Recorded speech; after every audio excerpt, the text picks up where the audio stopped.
And then I can ship you the link to the thing. Great, cool. Okay, all right. So thanks again for your patience, everybody. It's my privilege to introduce to you Dr. Ronald Mitchell. Dr. Mitchell is a professor of political science and environmental studies at the University of Oregon. And Dr. Mitchell is the author and co-author of numerous publications on environmental governance. He's the winner of several awards for teaching and scholarship, including the American Political Science Association's Eleanor Ostrom Career Achievement Award, given by the Science, Technology, and Environmental Politics section of the APSA. And in various ways over his career, Dr. Mitchell has been confronting two really key questions of environmental governance. How do sovereign states with often competing and even conflicting interests reach agreements? And what are the properties and principles that make international environmental agreements effective? His work spans several really critical issue areas, including climate change, energy, and biodiversity. In addition to his teaching and his research, as a service to researchers and students and practitioners, Dr. Mitchell developed and maintains the International Environmental Agreement Database, which provides basic information and associated data on treaties, agreements, and protocols, numbering literally in the thousands. And today, Dr. Mitchell is going to share some of his latest work on environmental treaties, work that promises to get us at least a little further along in answering what I think are the core questions of environmental governance: what works, how, and why. So Ron, thanks for being here, and I'll turn it over to you. All right, Jonathan and Hal, and thank you both for inviting me and letting me do this. I'm a little bit rusty. I haven't been at a conference in 2 years for obvious reasons. And this is also the first time I've presented on this work, which is still going on some final edits before we get at least the first part of it out to a journal. So I welcome critique. There's not very much ego involved in it yet, so you can still throw stones at it, and I'm happy to modify in response to those, so that would be appreciated. I'm trying to, let me make sure I can progress, yep. I have learned to tell my graduate students to tell the people in the audience how many slides you got, so they don't, so at least when they're getting bored, they know how much longer they have to listen. So there's only 14 slides, of which several are header slides. So I'll try to keep it brief. I'll try to keep an eye on the time. At about 25 minutes, Jonathan or Hal, if you can just shout out to me and say, shut up soon, that'd be great. So these are the questions I want to ask. So the first, so there's going to be two parts. One is how and when do states try to make modifying environmental treaties easier? And then the other is, does it work when they do? So the first part of that is, will states make environmental treaties easier to modify if it requires delegation and putting sovereignty at risk? And this is work that I've been doing with John Peavy-House at UW-Madison, University of Wisconsin-Madison. He's the person who knows how to do all the fancy statistics, and I have the substantive knowledge, and we work together at trying to figure out a theoretical hook for the database, for some of the data I've created in the database that Jonathan mentioned. I started building that 20 years ago with an NSF grant that lasted about 3 years, and I've just kept building it as a product of love for just enjoying the geeky little obsessive compulsive idea of putting together data, and then finally it got legs, and now really is a comprehensive data set of all environmental treaties. If you find something that's missing, let me know. It focuses mainly on multilateral environmental agreements. Bilaterals are an even larger group, so large that I decided too big for me to do. I'll let somebody else dedicate 20 years of their life to that one. And now it's finally coming to fruition where I can start asking some questions that I find interesting and get at them. So I like to start research by having a good theoretical question that needs answering. And especially one where you have what Lakatos called a three-cornered fight between two competing theories in the data or the evidence. So theory expects states to be pretty reluctant to delegate to international institutions. They guard their sovereignty jealousy. The primary state goal is to protect their sovereignty, and that is their ability to make the laws that regulate their state and to prevent other states from doing so. So delegation should be rare. From that kind of, most of the literature on state delegation to international institutions says this shouldn't happen very much. They should be reluctant to delegate their authority, especially to treaties to make international law that requires things of them. We don't want other states creating obligations for us. We as those of us who live in the United States are happy to tell other states what international laws they should follow, but we don't tend to like to do it. And other states, if you were in those countries, they would be less than happy at the international law that's imposed on them. But their delegating certain tasks has benefits as well as costs. And I'll talk about how that relates to the project here in a second. But the bottom line is that there are clearly risks to sovereignty of delegating international authority and rulemaking authority to international institutions. But you wouldn't do it if it didn't have some benefits, given those costs. And so delegation, and empirically what we see is that delegation sometimes happens.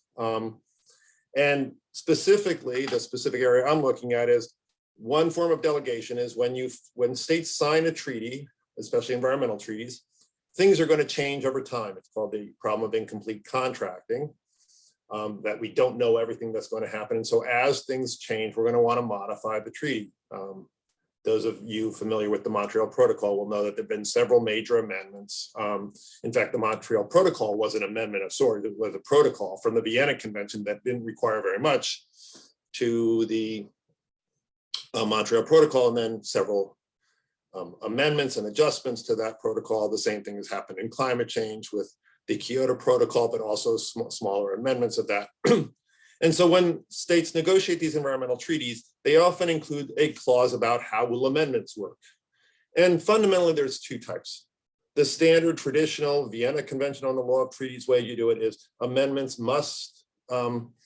can't bind a state. A state is not legally bound by an amendment that's been adopted unless their legislature expresses consent to it explicitly. It's usually called ratification. There's a variety of synonyms basically for that, adherence, accession, approval, but basically ways that the legislative branch says that the agreement, the amendment negotiated by their executive branch has been approved by the government as a whole.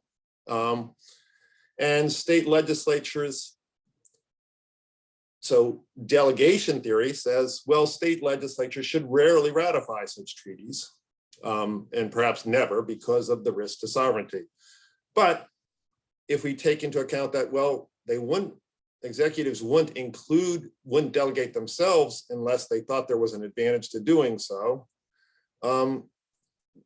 This alternative to delegation theory says, well, legislatures, as they consider treaties for ratification and as they consider the amendment clauses, they're going to make some trade-offs. They're going to say, well, on the one hand, it poses risk to sovereignty. On the other hand, there's some benefits to it. So the big benefit, quite honest, well, we'll see this in the next slide, but the big benefit is that it causes, so the first form we're going to call explicit consent is the traditional model. There's very little delegation involved.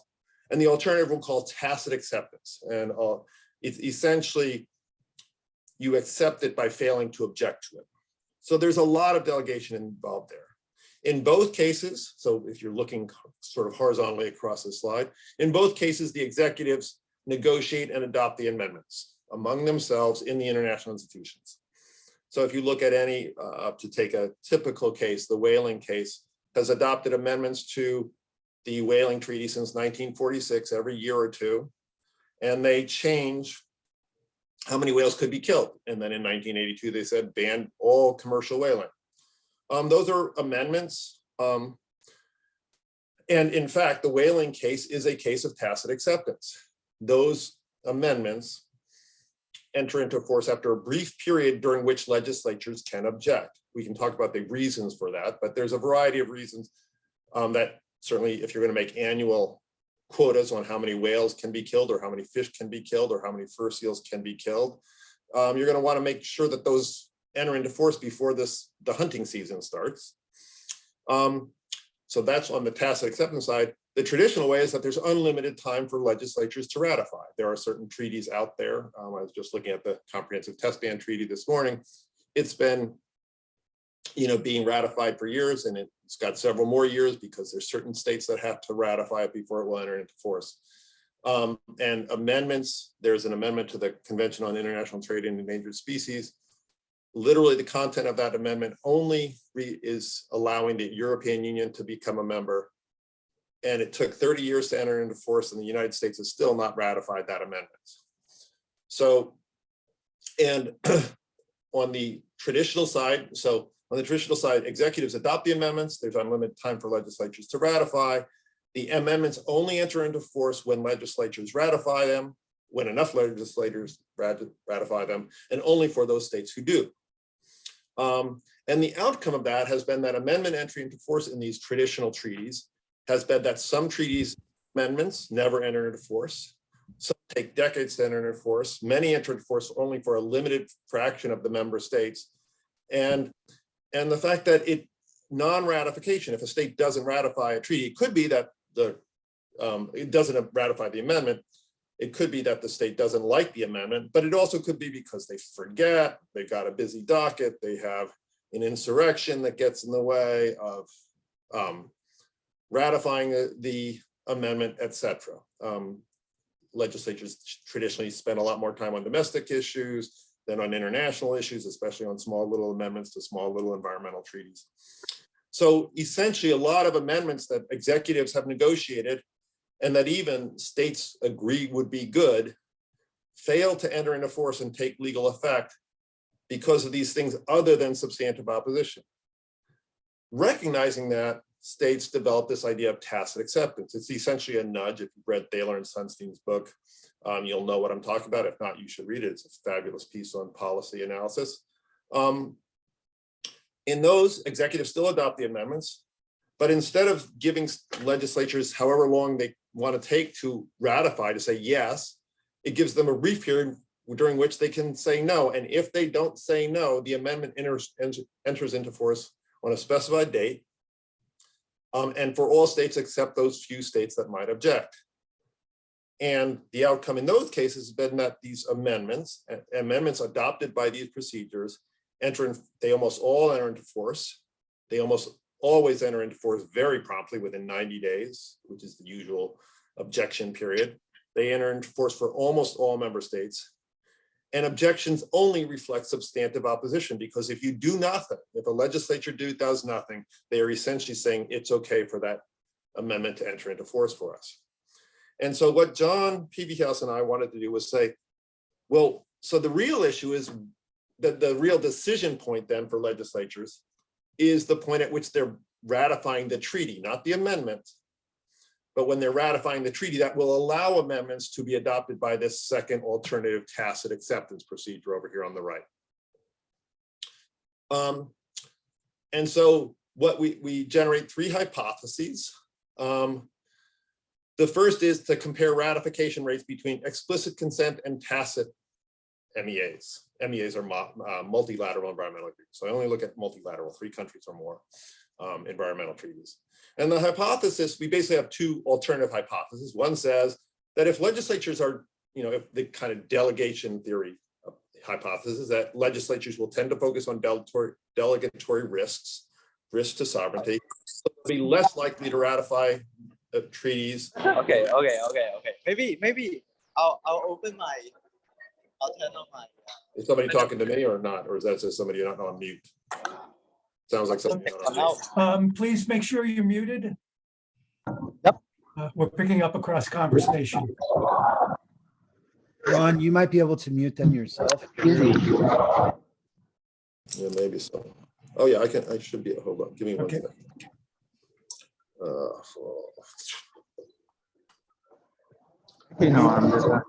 There we are. Great. Okay, great. Now can you hear me still? Yes. Okay, great. Okay, thanks. Okay. Okay, so the first hypothesis is that from the delegation side is that legislatures will be likely to focus on the risks of delegation, the sovereignty risks, and they'll be less likely to ratify treaties that allow for this tacit acceptance process compared to those regular ones that require explicit consent. The logic is that legislatures are just wary of the risk of delegation, so they won't ratify it. The alternative, though, is that there's this balancing, this trade-off between the risks and the benefits. So this argument would say that if legislatures tend to focus on the delegatory benefits and they can sort of mitigate those delegatory risks, then they might be more likely to ratify MEAs, largely because they're saying, oh, we can get good amendments, often technical amendments, changes to which species are protected, which chemicals are regulated, which areas, habitats are protected, technical amendments that the legislature may not feel like they want to waste their time thinking about. They may not want to worry about whether the snail darter is added to the endangered species list of CITES or some small animal they've never heard of. And they're willing to essentially take advantage of the epistemic community's advice on, we need this amendment. So that would suggest that maybe they will, when they do them, they will, if they're focused on the benefits of delegation and the risk can be mitigated, then they might be more likely to ratify multilateral environmental agreements that contain this kind of tacit acceptance sort of provision. Clicker on the right side again. Then there's two other hypotheses that we investigate. One is that democratic legislatures, will be less likely than non-democratic legislatures to ratify this. So we're saying one is our legislatures more or less likely to ratify the treaty that allows this tacit acceptance, and separate from that, is there a distinction between democratic legislatures and non-democratic ones? And in order to get at that, we have to do an interaction term in our analysis. And to get that to work, we have to say, well, what's the effect of just democracy on ratification of multilateral environmental agreements in general? And there's an extensive literature on that democracies are more likely to ratify multilateral environmental agreements than non-democracies, without reference to these tacit acceptance things. That just in general, democracies tend to ratify multilateral environmental agreements to join MEAs more often because citizens in democracies have more information about, freedom to express themselves about, the ability to organize about, and the ability to get their environmental concerns addressed and picked up by legislatures. All right, so that democracies just tend to be greener, and one of the ways that gets expressed is through ratification of multilaterals. So John and I put together this large data set, spent a lot of time doing it. It's got 134 multilateral environmental agreements here, covering 157 states. Since each state or since each MEA has the potential to be ratified by 3 or more of these states, depending on what the eligibility rules are. There's 8,000 MEA state observations, and we're going to do an event history analysis, a hazard model.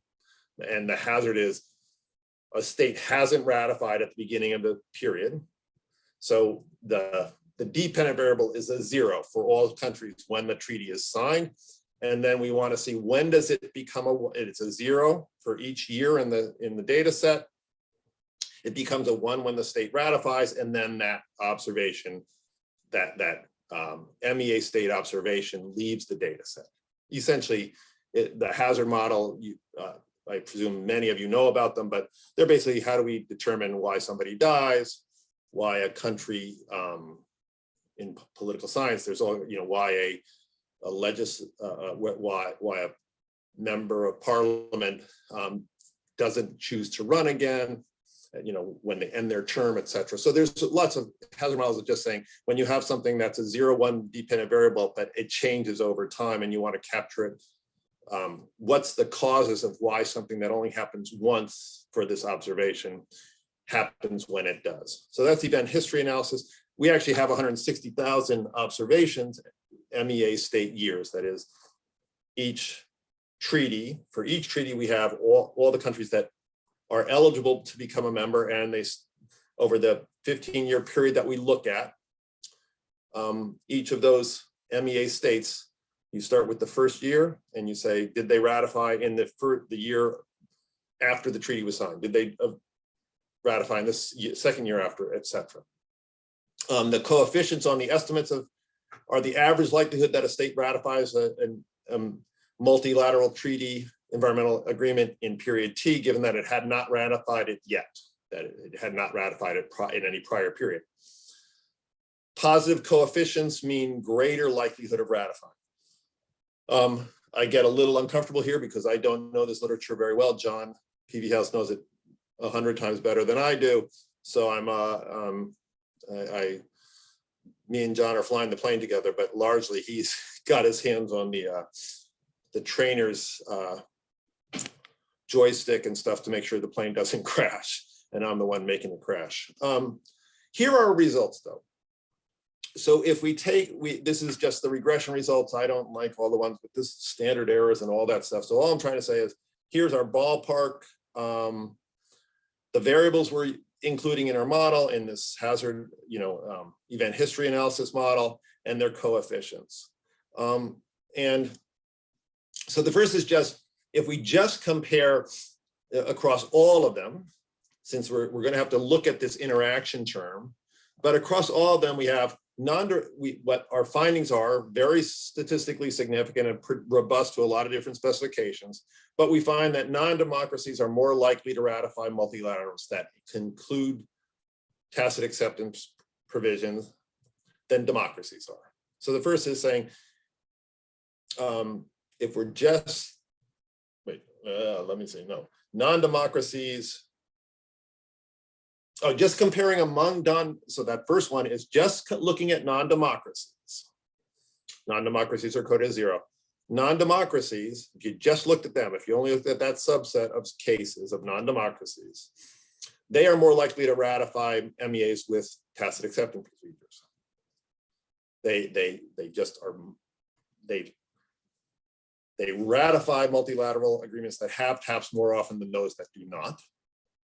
The second finding that's equally strong is that democracies are more likely to ratify multilateral environmental agreements without tacit acceptance procedures. So notice that the difference is, we know that non-democracies sort of like TAPs better than regular treaties. We know that democracies like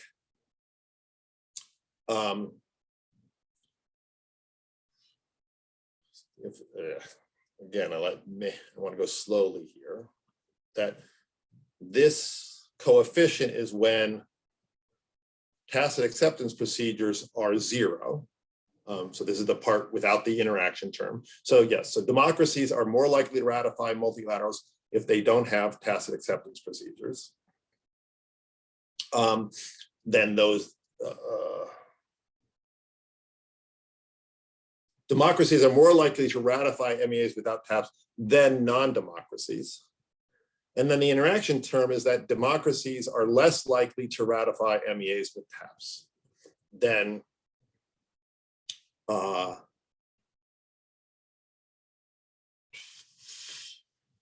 those without them. And I'll clarify this in the next slide. And then we find, we threw in other variables, but 2 are about the treaties. One is that states are less likely to ratify global MEAs. They are less likely to ratify global MEAs. They seem to like smaller regional MEAs more, to the extent that we have them in our data set, but they're more likely to ratify MEAs that we call dynamic, the ones that need change a lot. So this is trying to get at what's the benefit of allowing amendments to happen automatically under this tacit acceptance procedure. It's largely that you're going to need those a lot when you have a rapidly changing environmental problem, such as how many whales can we catch each year. In the Montreal Protocol, there was new developments on the science and also on the politics that said, oh, the willingness of states to take on ozone protection is changing over time, and we want to modify the schedule at which we phase out chlorofluorocarbons more rapidly. So when you have these dynamic problems that change a lot, as opposed to getting lead out, banning lead or those sorts of things where you just make a decision to ban something or limit it and it's done. We coded all our treaties on that basis. So getting at that thing I just messed up in the last slide, if we look at this kind of matrix and say, so that what we see is that though, if we take those coefficients from this slide and work them out, if we have a reference case of, how fast do non-democracies ratify treaties that require ratification? I don't know enough about this to tell you what that number is, but what I know is compared to that, now if you look at democracies, they're more likely to ratify, non-democracies have a greater likelihood of ratifying a treaty that has a tacit acceptance clause than one that has ratification. Looking across this bottom row, democracies are more likely than non-democracies to ratify environmental treaties that require ratification. So democracies are greener and non-democracies are more willing to accept the sovereignty risk. And then what's interesting is that democracies, even though they generally, in traditional treaties are faster to ratify, they're actually slower. That's the -47 here. They don't like tacit acceptance as much. And the net effect of that is actually to make it so they're not very different from zero, that they are very similar to the reference case. So that's the first part, is just to say we have very robust findings that, I haven't killed off yet, though I've tried many times to get rid of these findings. I keep trying to dial the analysis. So one is, it seems like we have fairly robust findings saying that in fact, Adam, that states are not so concerned about delegation. They will that democracies aren't any slower than they would be otherwise. And non-democracies really like them. So on average, states ratify TAPs faster, ratify treaties that allow tacit acceptance more quickly. And I'll allow Q&A in just a second. I just want to go through the second part, which is, okay, so they make these different treaties, but does it make any damn difference? My original dissertation was on issues of whether treaties make a difference. And this is very, very much preliminary work I've done, but I wanted to get some basics out there. Do the amendments that are adopted by this tacit acceptance procedure, do they in fact, even though it's designed to do so, do they in fact enter into force more quickly and more broadly? So the problem that tacit acceptance procedures, the TAPs, were meant to address is that executives negotiate these amendments to improve the performance of a treaty, but such desirable amendments, they often enter into force only for some states, only after long delays, sometimes they never do. And it's often not due to the opposition. So these just repeating the points in the other slide.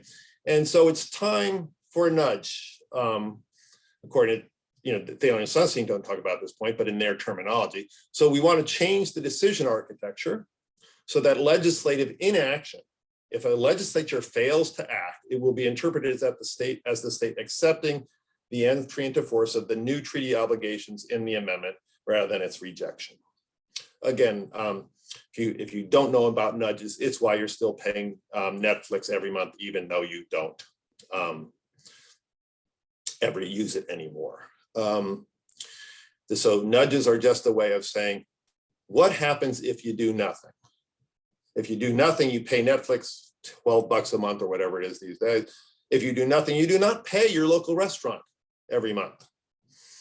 So that's why the reason you've seen such an increase in subscription services is they realize that you just forget about and fail to cancel your subscription, and then you end up 10 years later having paid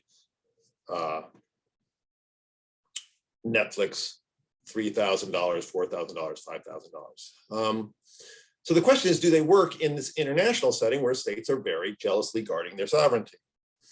And here's just some basic statistics between amendments. So now I'm looking at, before we were looking at treaties that allow for certain types of amendments. Now I'm looking at the amendments themselves under these two types of treaties.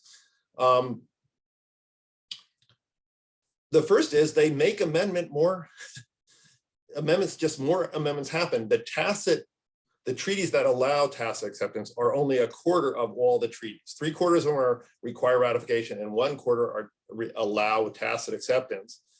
But that 1/4 produces, I can't do the math in my head, but about 5 to 6 times more amendments than the ones that require ratification. So one is making it more likely that an amendment will be entered into force leads states to adopt more of them. The second is that the average time for a state to express its consent on the ratified side by ratifying it, on the tacit side by failing to object, is over 4 times longer for ratification. So the average time in tacit acceptance cases is 11 months, largely determined by variation in how long the amendment set as the timeline. Some are 3 months, some are 6, some are 12 months, some are 2 years. The average time before these amendments enter into force, it's over 5 years for those that require ratification, but only 11 months for those that are allowed tacit acceptance. The tacit acceptances have far more members on average than those that are ratified. And if you look at of the eligible states, what fraction are members, because we don't really want to know the number, we want to know what fraction of the eligible states are involved. You can see that tacit acceptance has a greater fraction, a greater number, and they do it faster for more amendments. So that's just some summary stuff. It's not a regression analysis. It hasn't controlled for 17 things that we would want to control for to make sure that this isn't due to other factors, not the least of which would be that certain kinds of treaties are, certain kinds of amendments are accepted tacitly, they're less controversial, and the ratified ones are more controversial, and that is what causes this. But this gives you a start that there's something that needs explanation, and we can be open-minded about what it is. This just represents this difference between ratified amendments and tacit amendments. This is the months to consent. So 50 is, let's say, 4 years. And you can see that basically tacit acceptances are, tacitly accepted amendments are always consented to in 4 years or less, whereas ratified amendments go out to whatever 200 divided by 12 is, let's call it 15 years, 15 to 20 years. So this is just a visual representation of the same average time to consent issue. And so by way of conclusion, it's just to say, can we improve international environmental law? Can we improve international environmental law? Apparently so. Designing TAPs for climate change, for biodiversity, and for other environmental areas where many of that already contain these provisions, they can foster this adaptive management in response to changes in the problem. We learn something new about climate change, changes in knowledge about the problem. So if the problem's changing, things are speeding up in climate change or biodiversity loss. Things might not be changing in the real world, but our knowledge about it might be changing. So, and the other is changing the political landscape. How willing are states to take action? And we might want to make sure that treaties allow for rapid changes that then have the force of binding international law as quickly as possible. And these tacit acceptance provisions, which are included to a degree in even the Paris Agreement on climate change, these new obligations that are created by amendments to existing treaties become more likely to enter force, more likely to enter force quickly, and more likely to enter force enter into force for most states when you allow for this tacit acceptance process. There's much more to be said here, but that gives you the gist of it, and I want to leave at least a little time, since we lost a little time at the front end due to technological problems, to just end it there. And I look forward to people unmuting themselves, and we can talk about it. I can reshare if needed. But Terrific. Thank you, Ron, very much. Really interesting, provocative in some ways, but I'd like to open it up to questions now. Preferably, if you can do it by speaking, that would be great. If you need to use the chat, I will monitor that. So does anyone have any questions or comments or feedback for Dr. Mitchell at this point? Sure, I have a couple questions. Thanks so much, Ron, for coming out. It's really interesting what you're researching this idea of, especially the idea that there are these challenges, inherent challenges, that there are differences between larger scale agreements and the more regional ones. So let me just ask first, and I know that this isn't what you're looking at specifically, but which of these kinds of agreements are actually being enforced more? Do you have any sense of that? Like, which ones are more impactful? Yeah, I don't. I mean, all I'd say is that having written my dissertation on which ones make a difference, I have at least 3 articles, proto articles on my, on my long list of articles that I wrote and never got published, that aren't getting published because really they have the null finding that we can't show any evidence that these treaties work. And I worked on some of those with the most data. And if you try to move, you can always find, I think it's the difference between quantitative and qualitative analysis. You ask me, am I a good teacher? I can show you 10 kids every year who think I'm great, and my average scores are not, right? So both are true. I have 10 kids every year who think I'm a fabulous professor. Unfortunately, on average, the other 200, not so much, right? So when we do qualitative studies, we find these treaties make a difference, but when we do big quantitative stuff, sometimes because of the quality of the data, sometimes because of that, while they're making a big impact on some countries, that impact, that's really there, it's washed out on the average, right? That is, one could imagine quite big impacts, let's say on weak countries in the international system on any treaty, right? But the big countries blow it off, right? Mm-hmm. The powerful countries just say, well, yeah, international law, who cares? So one is there's just that challenge of doing it. And the other is we got like 134 treaties in this data set or whatever number is, so we got a lot. And you can only spend so much time coding one more variable that hasn't previously been coded. And I know because my question is real, my driving question has always been the one you're asking, that, which is, which treaties make a difference and what explains why the ones that do and the others don't. And I've just found it very challenging to do in any systematic way to code that. I would love to do that. That would be great. To the extent that I guess the one thing would be to say that, and this is just anecdotal, just my gut sense, is the ones that are amending a lot. Like if you amend something and it doesn't make any difference, you don't do it again. Right, so the Montreal Protocol has amended every 3 or 4 years, right? And the MARPOL, the oil pollution treaty that I did my dissertation on, has, I don't know, 70, 80, 90 amendments. They do what Weber would expect them to do. They make new laws all the time. And they both of those use this tacit acceptance procedure. And yeah, I mean, I think it's a good question that, I would love to do it. You develop that data set, I will totally include it in this analysis. So speaking of— Great question, sure.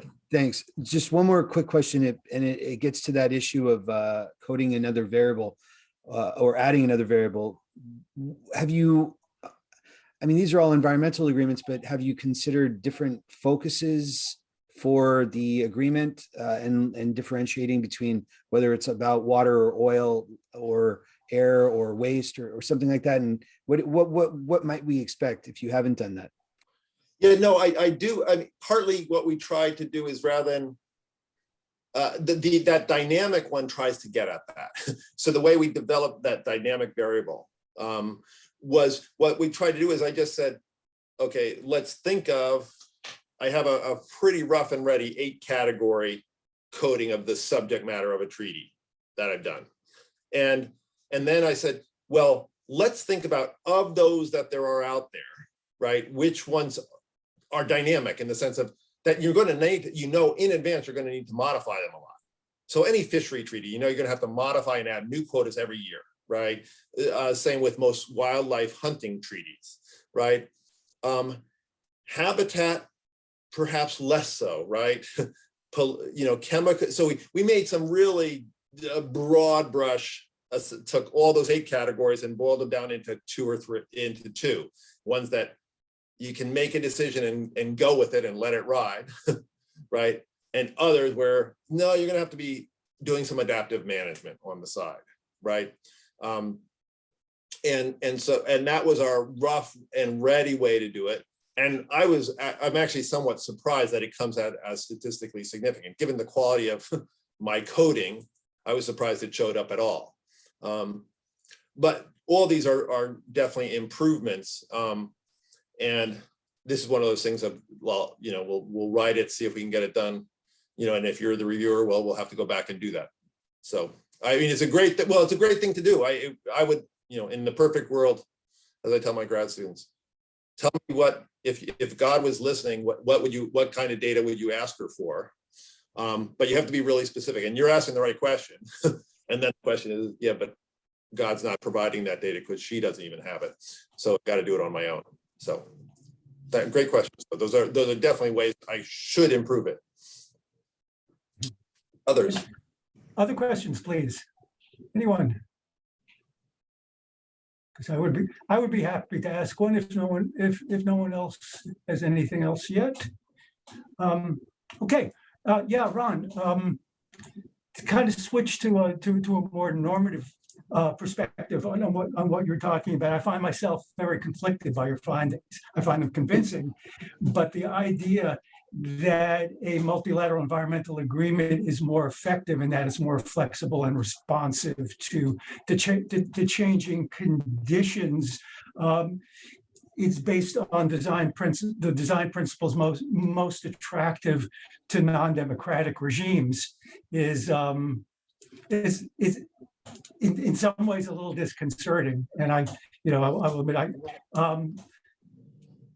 and there are lots of reasons that make it perfectly logical and politically rational why democratic regimes don't like the TAPS model, questions of accountability, questions of elected officials having to stand for re-election through real election processes and being held accountable for the changes that these amendments might cause that are noticeable to their constituents, things like that.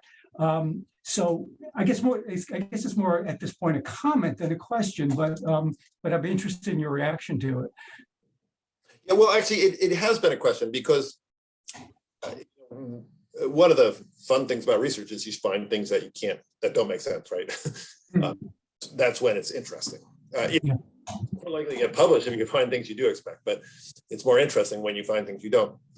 And our priors going in were to say, we did have a prior that democracies would be more likely to join multilateral environmental agreements than non-democracies. That makes sense. We started out with this, they shouldn't ratify TAPS very quickly, but then we started saying, there's because we got pushback from the data, we also said, no, but you only ask for delegation when it has some benefits. If it doesn't have benefits, there's no reason to do it. So it must be that, and the question was whether the delegation theory that states never do this is correct or not. But we opened up that hypothesis to, we don't know which sign the coefficient will have. But then the question the one that's been surprising that we've kind of had to back and fill a bit on, which is that, wait a minute, so we can understand why democracies will be slower to ratify treaties that allow tacit acceptance than those that don't. That if you only look at democracies, we can understand why they're slower because they're more worried about, and the way we talk about that is to say, in democracies, you have two levels of delegation. One is delegation from the state via the executive to the international organization.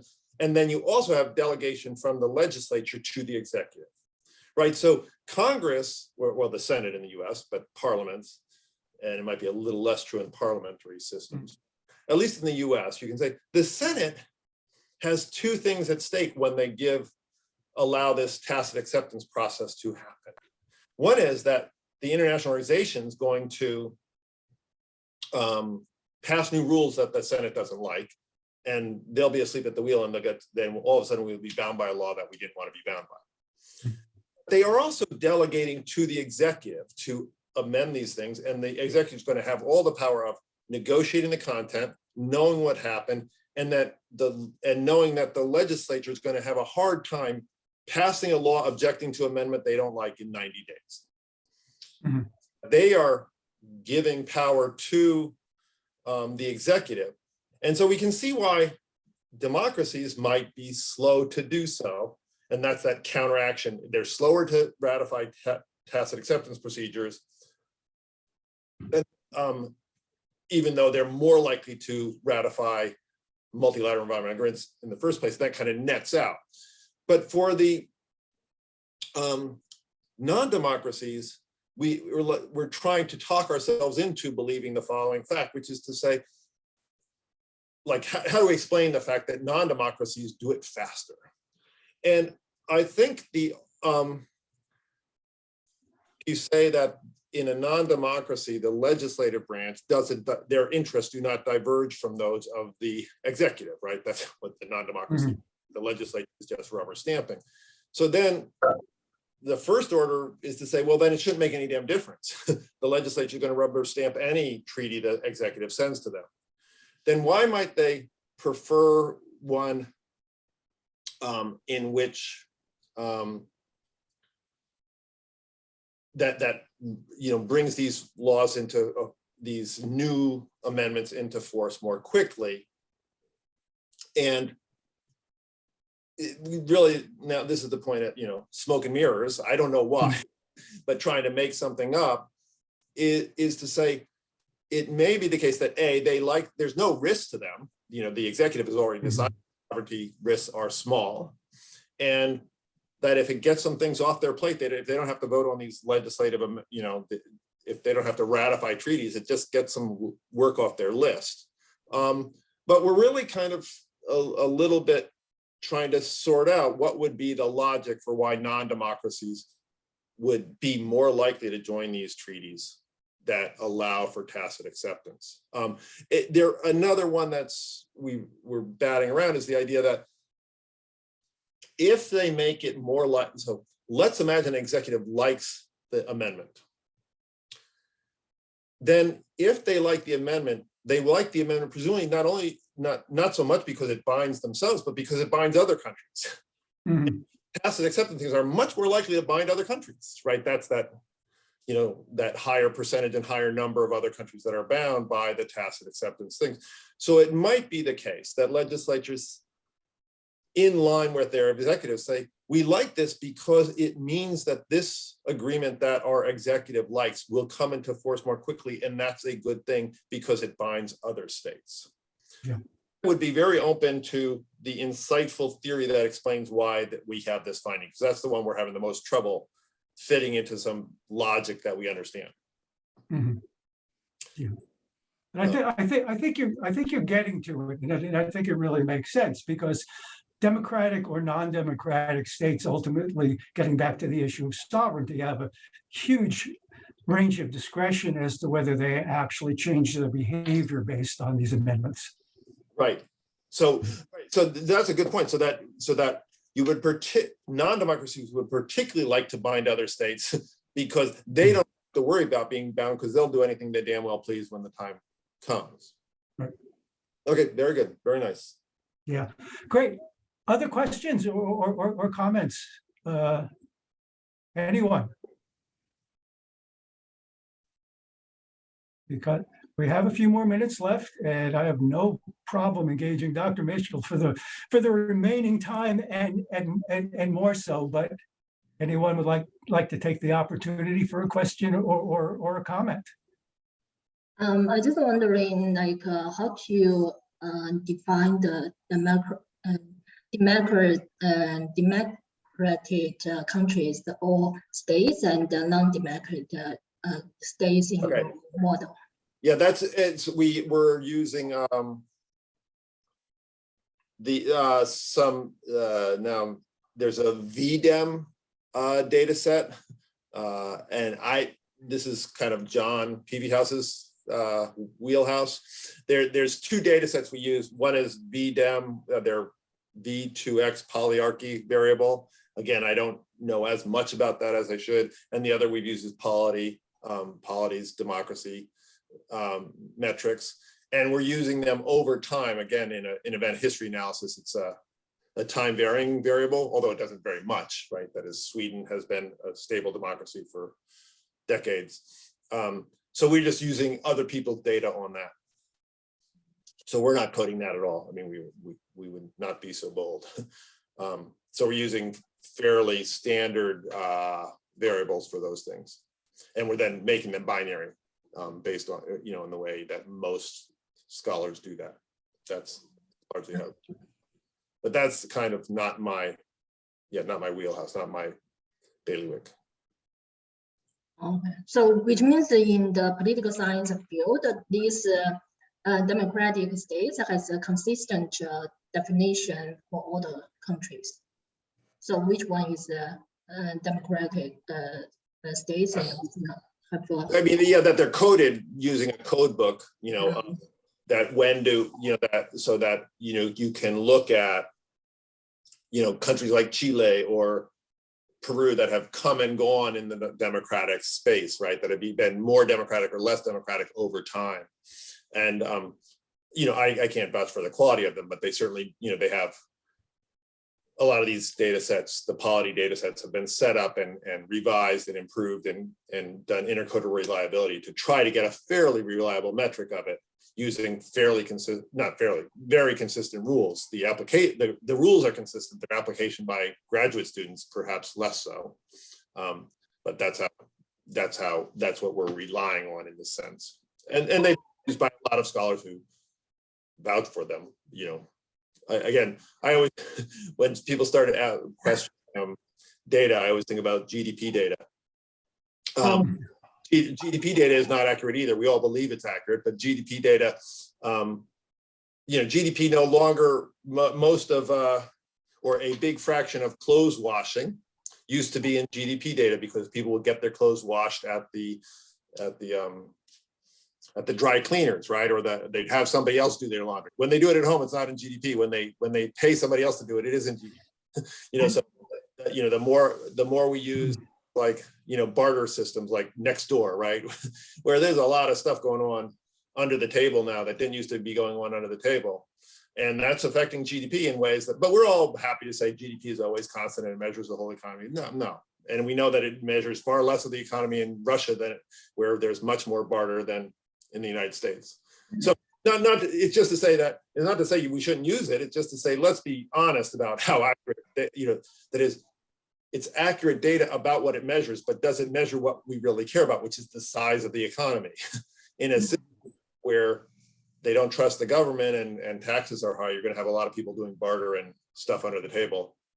No GDP, I mean, in Mexico, GDP doesn't, I'm quite confident that Mexico's GDP does not capture the illegal drug trade. And I'm sure it is a measurable fraction of the Mexican economy, right? Thank you. Yeah, and if I could chime in on that as well, how it's a great question, and I really agree with Ron's response.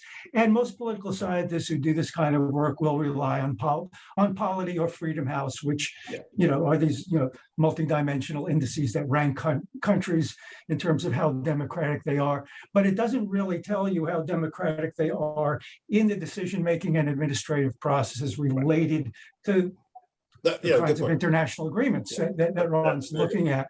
So the kinds of studies that Ron is doing, presenting to us, people like me who do very small scale qualitative work, derive our hypotheses from those and then start looking within the black box and see what's really going on in terms of the politics involved in implementing these international environmental agreements.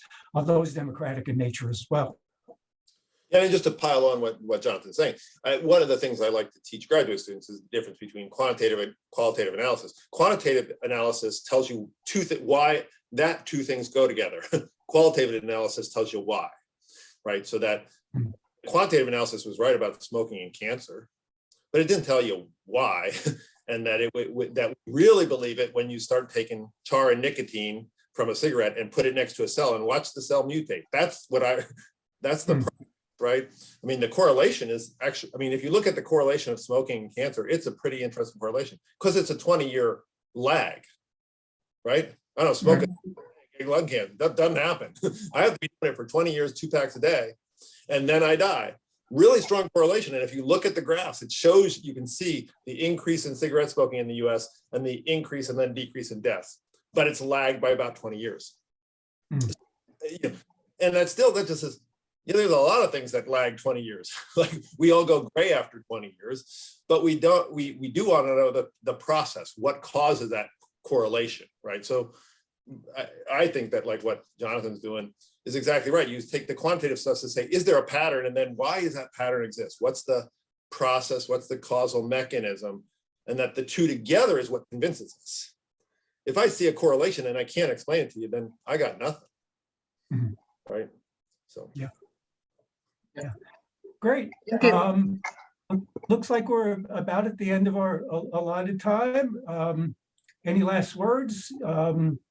Either by Ron No, I or really by I appreciate the time to do this and just get the rust off the bike chain on talk. If I ever want to get a new job, I'll have to do a job talk again at some point, I guess. But Ron, I asked you to come speak at one of these events a couple of years ago, and you said you're not traveling anymore. I think this is good for everyone to hear. You're not traveling anymore because you want to hang out with your grandkids, but also you don't like the idea of putting more carbon dioxide into the air from airplane travel.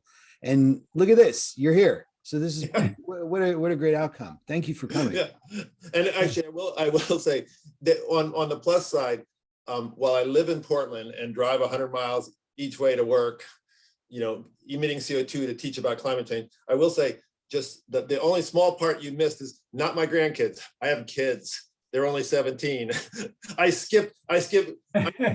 I am a grandfather, but I skipped the whole fathering part and just went straight to grandfathering because I had my kids when I was 48 years old. So, but and boy, the pandemics for all of the people on the audience who have kids, they know how hard this has been on them. Like I've had my life. I got to live it. I got to live it outside without masks on, and for kids, it's hard. So, thank you so much for this opportunity. It really forced me to hone in on the argument and clarify it, and to do it in half an hour, which was great. So thank you very much for the opportunity. I really appreciate the invitation. Terrific. Thank you very much. And thank you for sharing your latest stuff with us. We really appreciate it. It's really stimulating. And for everyone who is still online, let's show our appreciation to Dr. Mitchell with our usual method, either unmute and shout out or post something in the chat by way of applause or thumbs up. Thanks, Ron. Really appreciate it. Thanks a ton. And we're out in Portland, visit. And the other thing I would say is, I will send the link to the video. I will figure out how to get to the video, and then you can download it or share it or something like that. I'll sort that over the course of the day or two. Terrific. Appreciate your help with our little glitch there. Thanks everybody for showing up. Take care. Okay, take good care. Bye-bye.